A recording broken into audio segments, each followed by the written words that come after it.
If you're anything like me, you probably spent hours on end looking at the most ultralight, newest equipment on the market, trying everything you can to get your base weight down.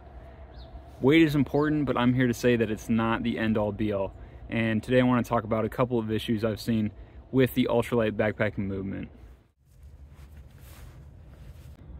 What's up guys, my name is Phil Forrest, and before I start making any gear videos, what I'm bringing on the PCT, anything like that, I wanted to do a preface video on my philosophy about weight and backpacking gear, what you should take and what you should leave at home.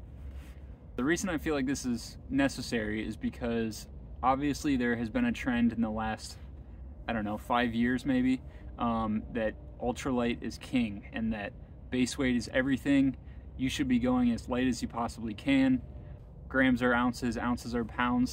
Grams are ounces, ounces are pounds. Grams are ounces, ounces are pounds. Sayings like that. And weight is important, right? Of course, don't get me wrong, I'm not saying that weight doesn't play a factor at all, but there are things that I think are slightly more important. If all else is equal, right? If piece of gear A and piece of gear B do exactly the same thing for you, and piece of gear A is lighter, then yes, I would suggest opting for piece of gear A.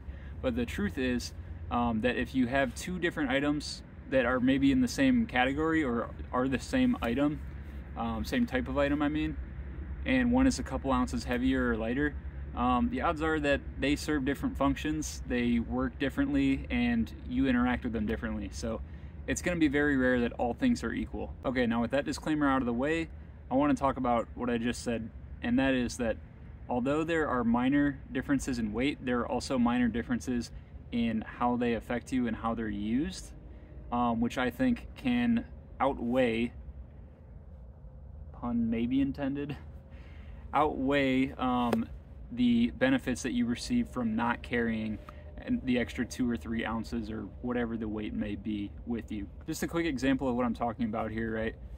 If you have a sleeping pad that weighs 16 ounces, let's say, and it's super comfortable and it's super warm and you've been sleeping on it for years or months or whatever and you really enjoy it, and then you have another sleeping pad that's 8 ounces, but it's not warm, it's not comfortable, maybe you've never used it, maybe you're unfamiliar with it, and you're only buying it because it's half the weight.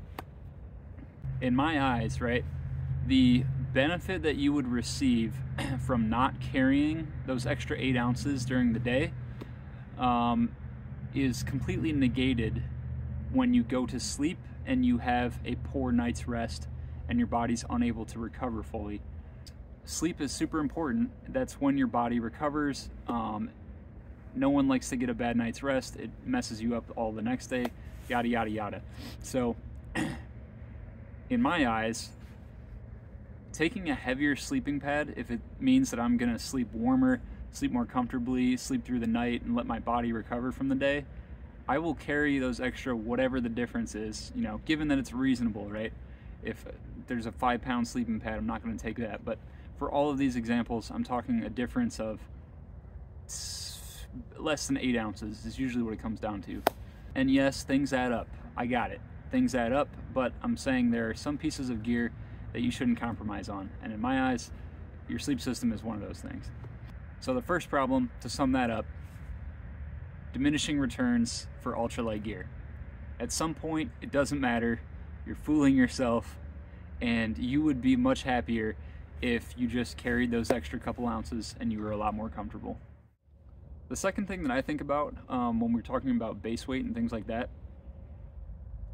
I understand the argument that it will help you prevent injury, make your hike more enjoyable, you know, let you hike further in a shorter time. Got it. Understood. I understand the benefits fully. I really do. But I think there's more to successfully completing a long hike than those things, you know, those benefits that might help you, right?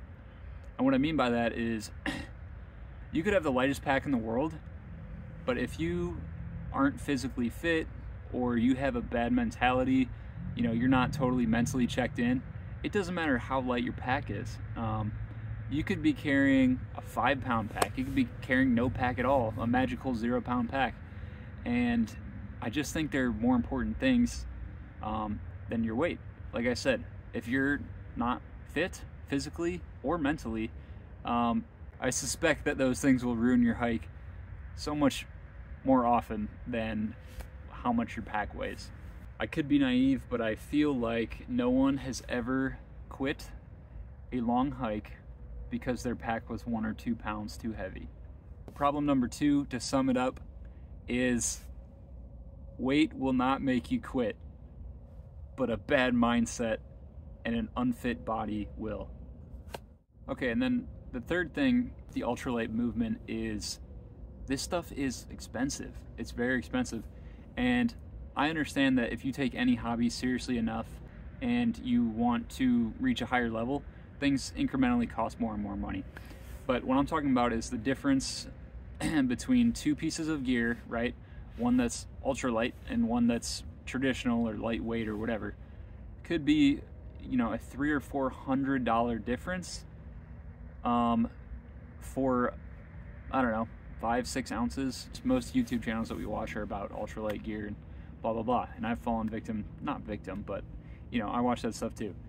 There's a lot of pressure for people to spend money on expensive gear in the name, strictly in the name of being ultralight, which is ridiculous. I think if you have gear that you've been using for a long time and it works for you and it's a little bit heavier, that's great. I actually respect that, and I think you should stick with it. If it's a first-time purchase, right, and the difference is a couple $100, that's a couple $100. If you already have a piece of gear, you already have it, right? You've already spent the, let's say $400. Let's say you buy a $400 tent. You have a $400 tent. Now you want to get the newer, most ultralight version, $800. Okay, so it's not just a $400 difference anymore. You're in it for $1,200 total dollars just for a tent. This isn't necessarily a problem with the ultralight argument, but just something I've noticed.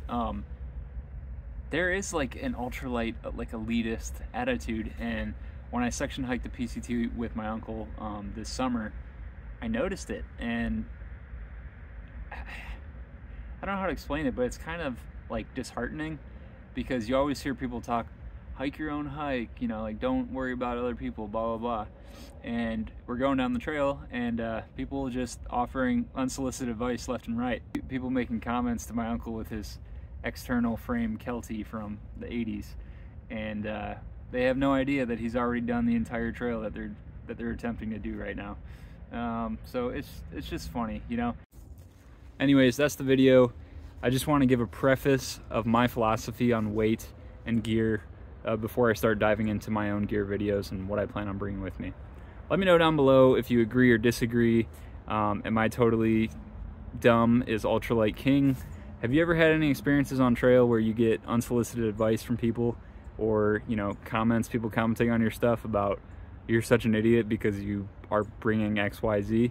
Let me know down below. I'm curious. I feel like most people share my opinion. However, I could be totally off base, and maybe I'm just a traditionalist idiot. I don't know. Anyways, thanks for watching. See you next time.